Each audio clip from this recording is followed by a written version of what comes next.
मैंने पाया है कि आत्म प्रेम करना सीखने और दुनिया को एक सुरक्षित और प्रेमपूर्ण स्थान के रूप में देखने के लिए दर्पण अभ्यास सबसे प्रभावी तरीका है।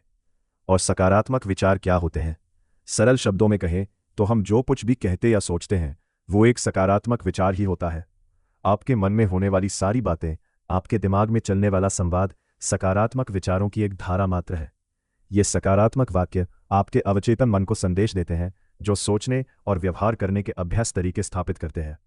सकारात्मक पुष्टि आपके मन में ऐसे उपचारक विचार और धारणाएं पैदा करती हैं जो आपको आत्मविश्वास और आत्मसम्मान विकसित करने, मन की शांति और आंतरिक आनंद प्राप्त करने में सहायता करती है।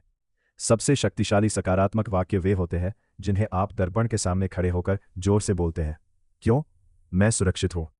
लुइस है। सकारात्मक विचार, सकारात्मक उद्धरण, खुशी। क्योंकि दर्पण आपको आपके बारे में आपकी भावनाओं को प्रतिबिंबित करता है। यह आपको तुरंत ये समझने में मदद करता है कि आप कहाँ प्रतिरोध कर रहे हैं और कहाँ खुले और सहज हैं।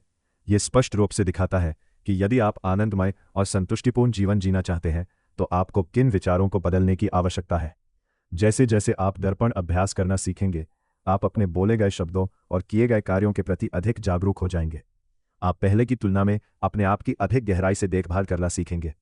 जब आपके जीवन में कुछ अच्छा होता है तो आप आईने के सामने जाकर कह सकते हैं, धन्यवाद, धन्यवाद, ये बहुत बढ़िया है, इसके लिए आपका धन्यवाद।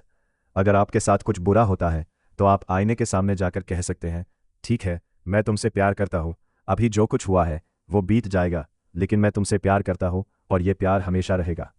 हम में से अधिकांश लोगों के लिए दर्पण के सामने बैठकर खुद का सामना करना शुरू में मुश्किल होता है, इसलिए हम इस प्रक्रिया को दर्पण कार्य कहते हैं। लेकिन जैसे जैसे आप आगे बढ़ते हैं, आप आत्म आलोचना कम करने लगते हैं और काम एक तरह से दर्पण के साथ खेलने जैसा हो जाता है। बहुत जल्द आपका दर्पण आपका साथी बन जाता है, एक प्रिय मित्र, शत्रु नहीं।